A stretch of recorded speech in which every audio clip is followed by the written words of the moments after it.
નમસ્કાર દર્શક મિત્રો, અર્બન ગુજરાતના ડિજિટલ પ્લેટફોર્મમાં સ્વાગત છે। આજે સમગ્ર ગુજરાતમાં ધોરણ 12 નું રિઝલ્ટ જાહેર થયું છે, ત્યારે હરેક કોઈ છે શિક્ષણ પર ભાર મૂકે છે।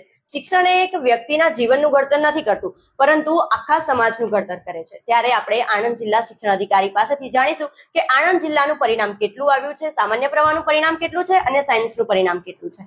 જી મેડમ, આપણું આણંદ જિલ્લાનું રિઝલ્ટ કેટલું આવ્યું છે? નમસ્કાર બેન, ખૂબ આનંદ સાથેની વાત છે। આણંદ જિલ્લાનું સાયન્સનું પરિણામ 76% જેટલું આવેલું છે અને ધોરણ 12 સામાન્ય પ્રવાહનું પરિણામ 93% જેટલું આવેલું છે। જી, અને આપણા જિલ્લામાં કેટલા A1 ધરાવતા વિદ્યાર્થીઓ છે? ધોરણ 12 સાયન્સની અંદર આખા રાજ્યની અંદરથી આપણા જિલ્લાના ટોટલ 24 વિદ્યાર્થીઓને A1 ગ્રેડ આવેલો છે, જ્યારે સામાન્ય પ્રવાહની અંદર A1 ગ્રેડ ધરાવતા 69 વિદ્યાર્થીઓ છે। મેડમ, આપણા જિલ્લામાં 14,000 થી વધુ વિદ્યાર્થીઓએ પરીક્ષા આપી છે, તેમાંથી 12,000 ઉપરાંત વિદ્યાર્થીઓ પાસ થયા છે, જ્યારે 1600 ઉપરાંત વિદ્યાર્થીઓ ફેલ થયા છે। તો આવા વિદ્યાર્થીઓ જે ફેલ થયા છે તેમને તમે શું સંદેશો આપવા માંગો છો? હું આપના માધ્યમથી કહેવા માંગીશ કે ફેલ થયા છે એના માટે આ છેલ્લી પરીક્ષા નહોતી।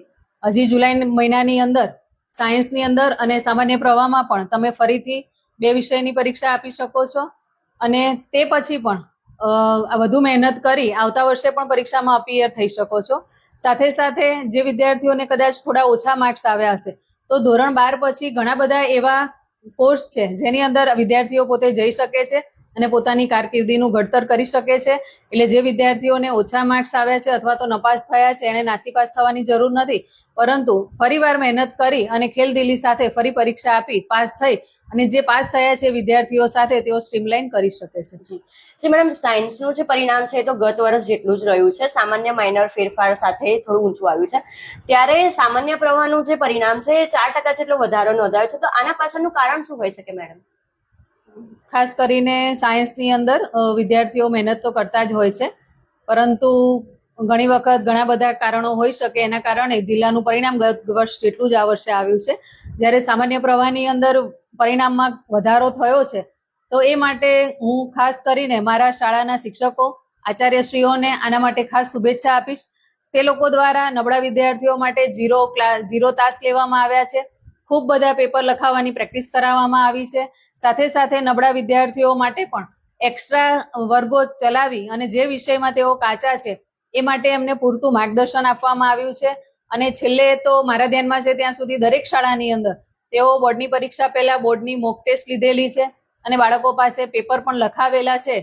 એટલે શિક્ષકો અને આચાર્યના કારણે આ રિઝલ્ટ વધ્યું હોય તેવું મારું સ્પષ્ટપણે માનવું છે। જી, ઘણા વાલીઓ છે તે બાળકના માર્ક્સ અને ગુણ પર વધારે ફોકસ કરતા હોય છે કે તારે આટલા જ ટકા લાવવાના છે, તો આવા વાલીઓને તમે શું સંદેશો આપવા માંગો છો? કારણ કે અત્યારે રિઝલ્ટ આવ્યું છે તો ઘણા બાળકોને ઓછા પણ માર્ક્સ આવ્યા હશે, પણ તેમના માતા પિતા એવું વધારે ગુણની આશા રાખીને બેઠા હોય, તો તેવા વાલીઓને તમે શું સંદેશો આપશો, શું કહેશો?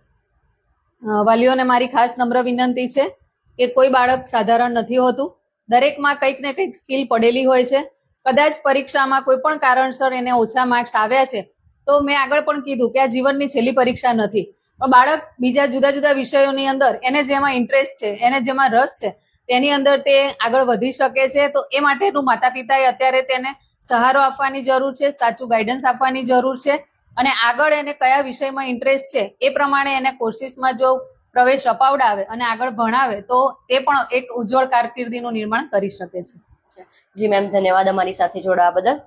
તમે જોયું કે આજે સમગ્ર ગુજરાતમાં ધોરણ 12ના બોર્ડનું પરિણામ જાહેર થયું છે, ત્યારે આણંદ જિલ્લામાં 14,000 થી વધુ વિદ્યાર્થીઓએ પરીક્ષા આપી હતી, તેમાંથી 12,000 થી વધુ વિદ્યાર્થીઓ પાસ થયા છે અને જે ફેલ થયા છે તેવા વિદ્યાર્થીઓના માતા પિતાને એ જ કહેવું છે કે તમારા બાળકને તમે મેન્ટલ અને જે ઇમોશનલ સપોર્ટ છે તે આપો, ગુણ પર વધારે ભાર ન મૂકો। અને આવી જ સતત અપડેટ માટે જોડાયેલા રહો અર્બન ગુજરાતની સાથે।